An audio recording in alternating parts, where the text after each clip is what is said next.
Hello everyone. So far, I hope you enjoy all the sessions around like sort of rollup and share sequencing, restaking. Meanwhile, also the economics around the block systems. And I'm Yaoqi. Today, I'm glad to share a little bit about what we've done for the past 1.5 years to really help to connect multiple rollups and try to build something, I would say, brand new for this rollup space. We call beacon layer. Basically, it's an enshrined rollup interlayer for Ethereum and other chains. So as we go into this enshrined rollup, right, we need to talk about like sort of what are the existing rollup categories we have. So one is we call smart contract rollup or classical rollups, right? Like Arbitrum, Optimism, and the various ZK rollups like Polygon, ZK EVM, and ZK Sync. So for these rollups, right, we have sort of a sequencer network right now, mostly single sequencer. But at the same time, since we say it's a rollup, basically we derive the security from the L1, typically Ethereum, right? So we also place smart contracts like validity proof or fraud proof contracts and also bridge contracts on the L1 to allow user deposit and withdraw assets. And meanwhile, as we can see, right, most of these rollups, we also post the data, typically the comprised transaction data to the L1 to make sure this data available on the L1. So later, if some users or people want to challenge the existing sequencers, right? So they can just download data and just do the verification on it. And beyond that, recently we also got a lot of progress from this Celestia and this sovereign rollup side. So compared to this classic rollup, right? Basically, we derive security from the Ethereum or the L1s, and also do all the DA and verification on the L1. For sovereign rollup, typically like these Romint and Sovereign Labs. So what they do is like they have a separate sequencer network, and all the sequencing and the verification are done by the sequencer network. And beyond that, they also post the data to a typical DA layer like Celestia DA or the Eigen DA. And in contrast to doing all the proof on Ethereum and on the L1 and also the bridge contract on the L1, for the sovereign rollup, basically you have more sovereignty. So you can have your own sequencer network, but at the same time, you don't really derive the security from a dedicated L1. So basically, you have the sovereignty to really handle all the staking and sequencing by your sequencer network. Meanwhile, you can also rely on different bridge providers. Probably some of them will give talks later this conference. And as you can see, right, classic rollup mainly depend on security from the L1s. And for sovereign rollup, we have more freedom to run the nodes and the sequencers and posting the data to a dedicated DA. And compared to the existing these kind of two types of rollup, right? There's another new type recently being discussed a lot by Ethereum community. It's about enshrined rollup. Compared to all the two types of rollup, right? For the enshrined rollup, it's to another like sort of extreme.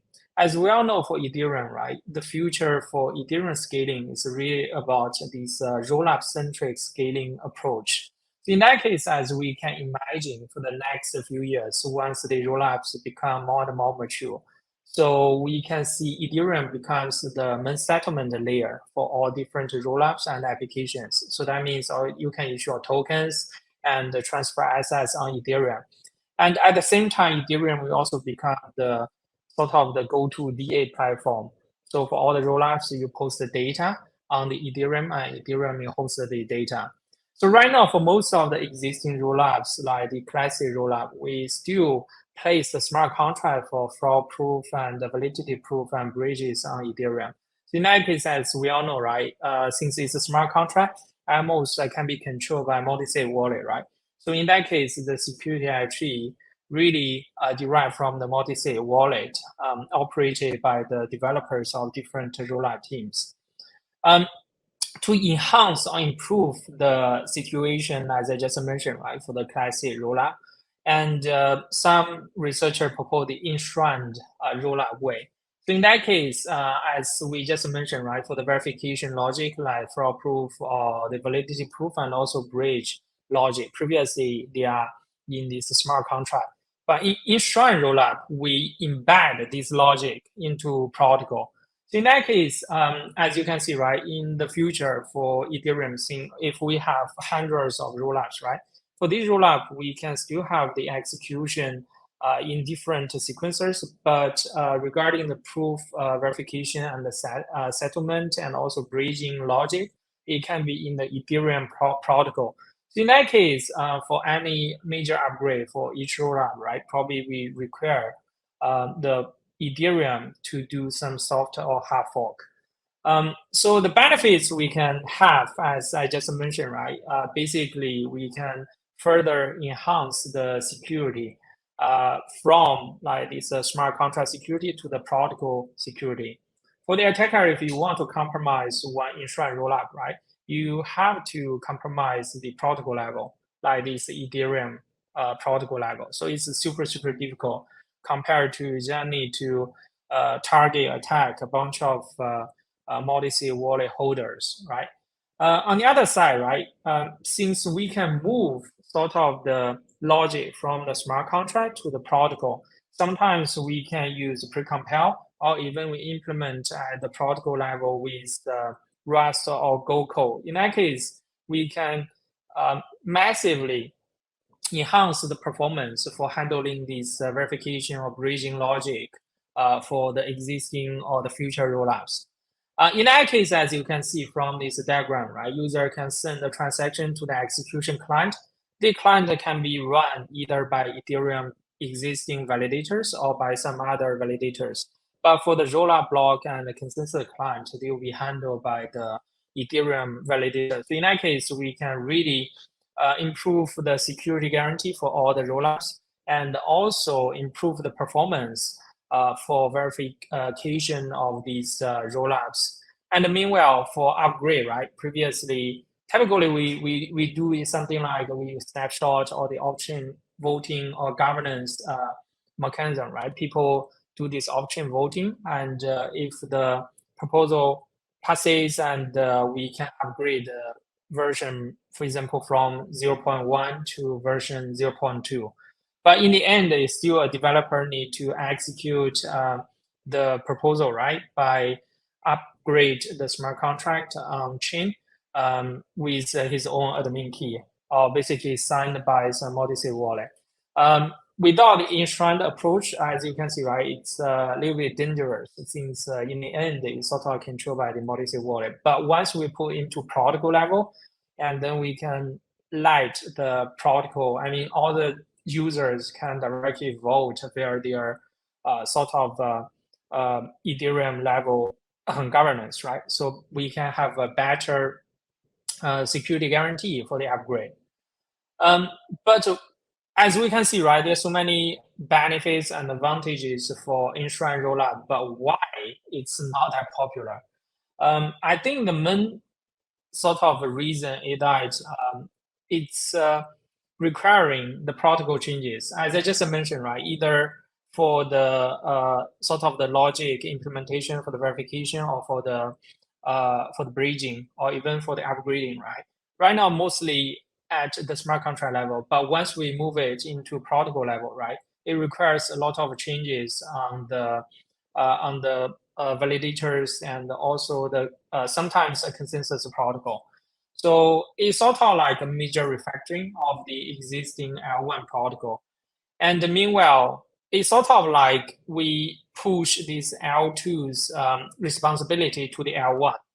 So if someone remember Vitalik previously posted this post, right?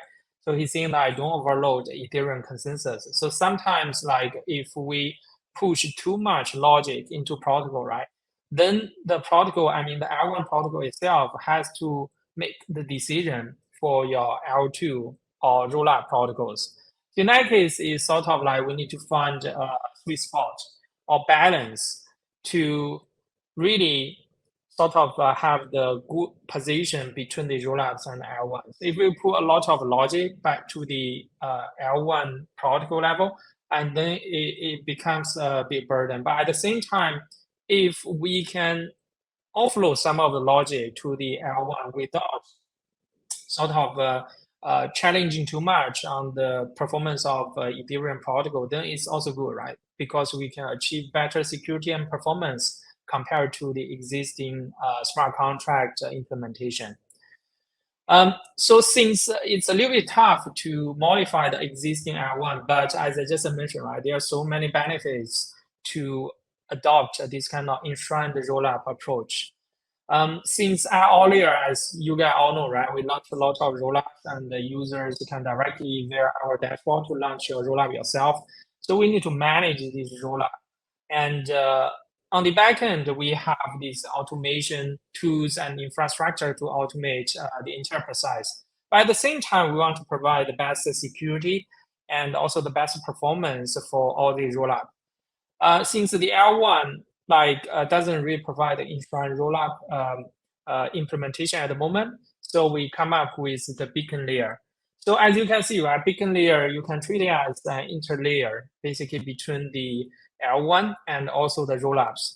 So beacon layer will help to provide all the benefits we just mentioned, right? The decentralized sequencing verification upgrade, and also further with some social governance, cross rollup messaging via this beacon layer. So you can treat it as a really orchestration layer for the rollups, and the rollups will be all enshrined to beacon layer, but at the same time, it still derives security from Ethereum. Because all the fraud-proof bridging and all things are still be deployed on the Ethereum. It's just like a beacon layer is sort of the way for you to do a double check and as an augmentation or instrumentation layer to provide further security guarantee and also further decentralization for different rollup systems. And we just know why we need this sort of a beacon layer, right? It's sort of like we want to have all the benefits provided by the enshrined rollup, but at the same time, since L1s are not that ready, also we can have this interlayer to provide these benefits for the rollups at this moment. So what are the parts the AltLayer beacon layer can provide at the moment? The first thing is about decentralized sequencing. As we all know, right now, for all the optimistic rollups or ZK rollups, especially ZK EVMs, we are still adopting the single sequencer approach to really provide better performance and fast improvement on the existing development. In that case, we may have a bunch of drawbacks, right? As some people posted comments on various forums, like if it's still a single sequencer, it can censor user transactions. And sometimes, like, right, due to the massive participants from the community for airdrops or sort of these claims, sometimes we overwhelm the single sequencer and there will be downtime for the L2s or rollups. So then the sequencer becomes a single point failure. And beyond that, even we can say that right now, most of the sequencer run by the team, right? The team doesn't really have the incentives to basically run user transactions. But there is still a potential, like in the future, this sequencer can have the ability to front run or create bad MEV against the users. So what we provide via the beacon layer, the first thing is about decentralized sequencing. So we already have the multi sequencers for the rollup. So that means either via dashboard, and you can quickly spin off a number of sequencers for your rollup.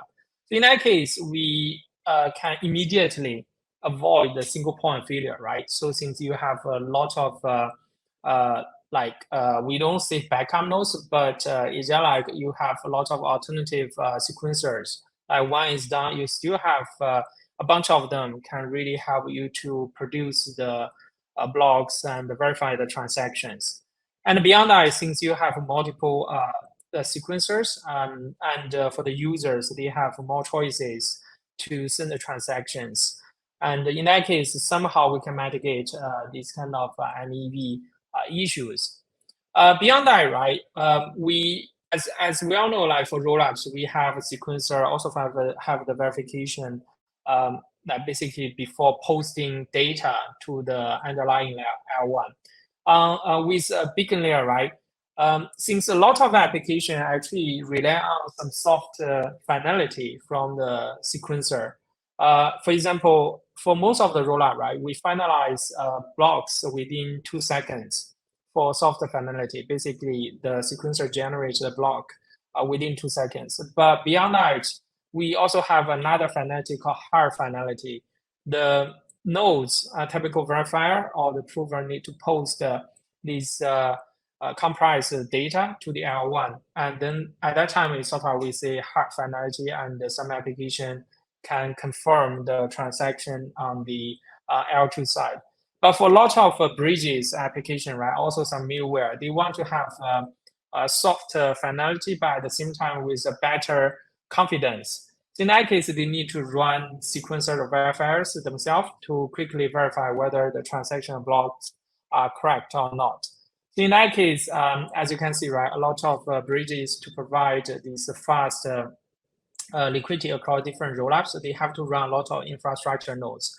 And meanwhile, right, for a lot of exchanges, they also need to make sure the transaction blocks are correct before they confirm the user transfer across different rollups or across the rollup to the exchange server. On our side, right, as you can see, with the beacon layer, it's a relatively decentralized layer to do this verification before the basically the verifier posts this data back to the L1. So you can really get a more confirmed finality from the beacon layer instead of running a dedicated sort of a node to do the verification yourself. So in that case, with this decentralized verification feature provided by beacon layer, right? So the applications or some middlewares, they can further reduce the cost of running dedicated nodes for a dedicated rollup. And beyond that, since all the rollups are opt-in for the enshrined to beacon layer, so as you can see, right, with the decentralized sequencing and verification, all the rollups actually can have some finality on the beacon layer before we have the finality on the L1. So in that case, for some application, they require this cross rollup messaging or cross rollup like this asset transfer. They can also rely on the beacon layer to give them some soft commitment before they really finalize their transactional data on the L1. So in that case, as you can see, right, the beacon layer can behave as a role to really help to interoperate across different rollups.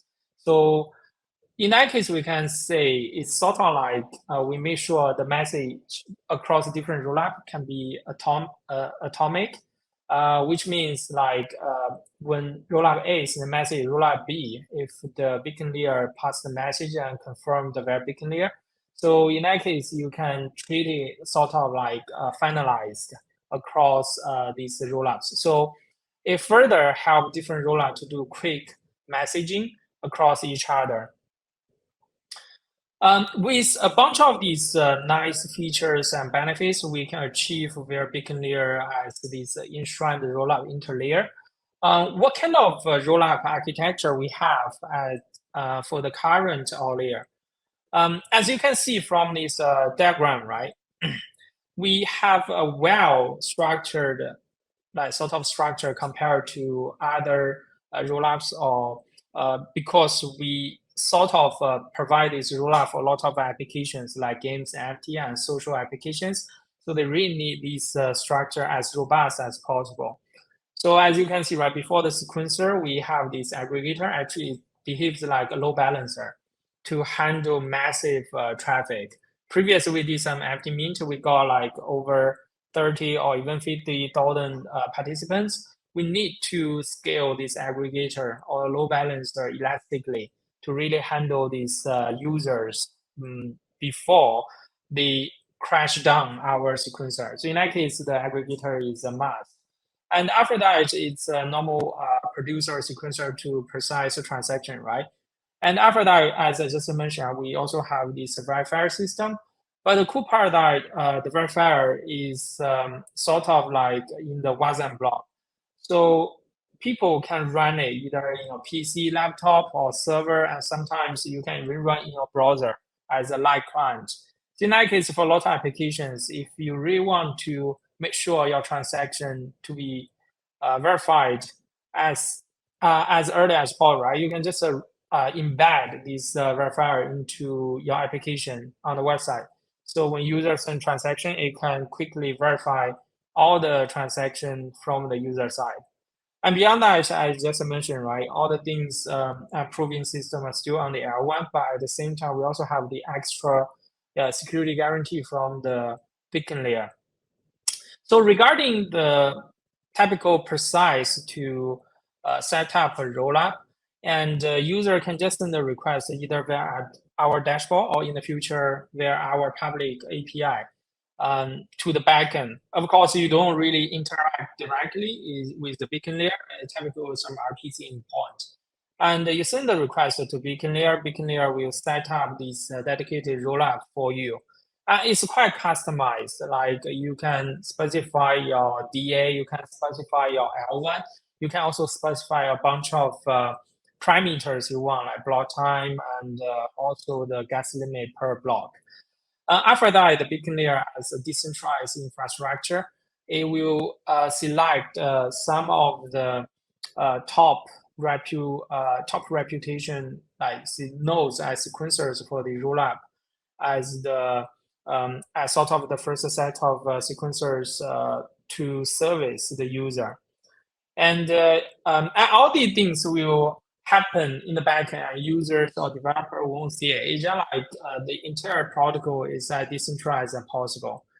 And typically, as I just showed you, right, for the finality side, for most of the rollups, right, we have this soft finality and also this hard finality.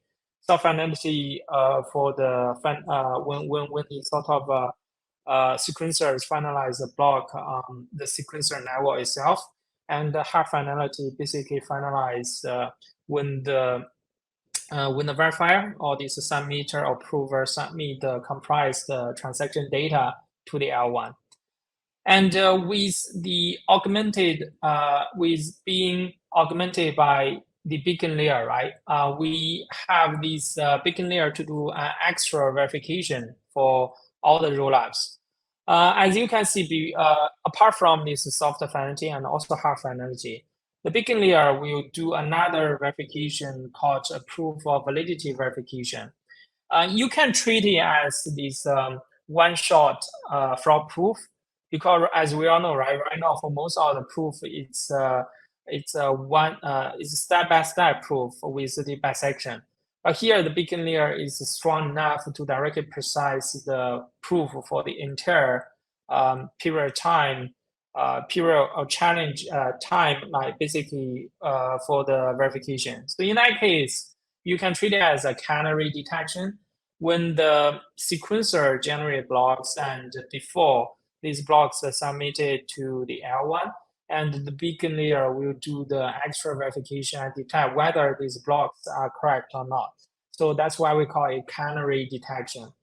And once the beacon layer finds that, okay, your block is not valid, and the beacon layer will signal the challenger to do the challenge to the L1 much earlier than like this 7-day challenge period, or it can just happen within a few seconds. So in that case, as a canary detection, right, the beacon layer can quickly do the verification and further secure this security guarantee for the L2, but at the same time, signal the challengers to do the challenge as early as possible.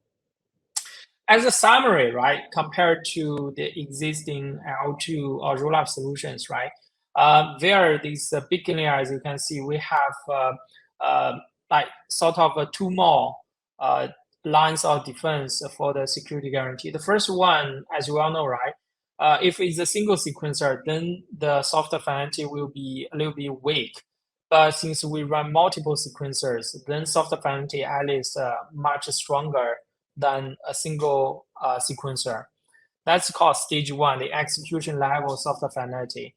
Beyond that, as I just showed you, right, we have the beacon layer to do this canary detection for all the rollups where these proof of validity checks. So in that case, if all the checks pass, that means at the verification level, we are sort of quite secure. And for a lot of application and bridges exchange, the sort of can trust this level because a decentralized verification layer for them.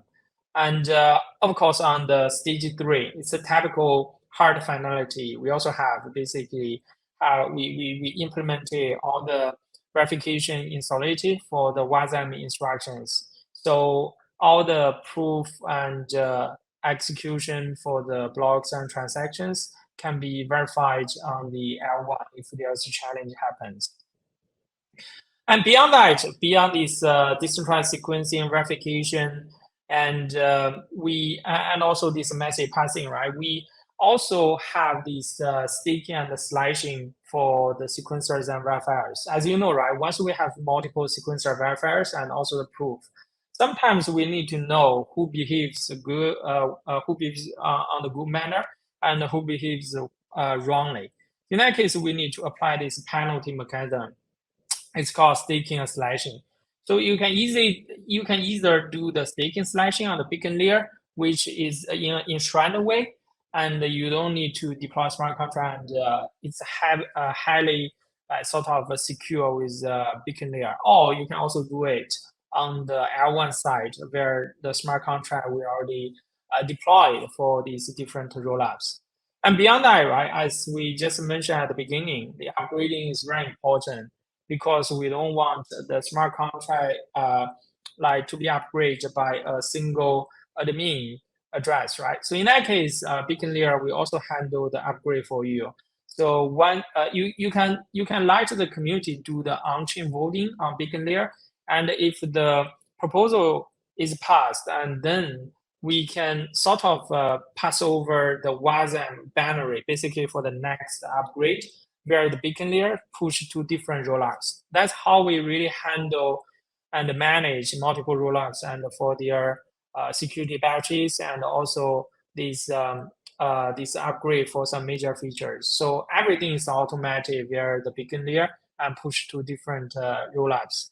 And meanwhile, you can also arrange like some on-chain governance beyond this upgrade. And since it's fully on-chain, you can just get all the traces for the votes and everything is transparent.